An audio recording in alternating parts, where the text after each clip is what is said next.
তু আবে সালা দাঁড়া, দেখে তু ফালাবি না।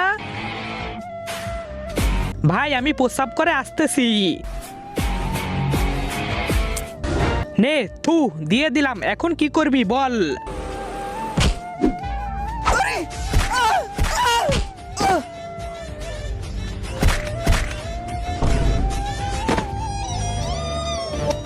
আরে দাঁড়া সালা, আমার ভাইকে মারিস? ভাই তুই ঠিক আছিস তো? আরে সালা তুই আমাকে বাঁচাতে আসিস নাই কেন? আমাকে মারার কথা ছিল, তোকে মারলো। আরে আমি ফাইট করতে জানি না, তাহলে শিখে নে কিভাবে, চল আমার সাথে। গুরুজি কি হয়েছে? ওকে একটা ছেলে মেরেছে, ও বদলা নিতে চায়, ওকে ফাইট শিখিয়ে দাও। ঠিক আছে আমার সাথে আসো।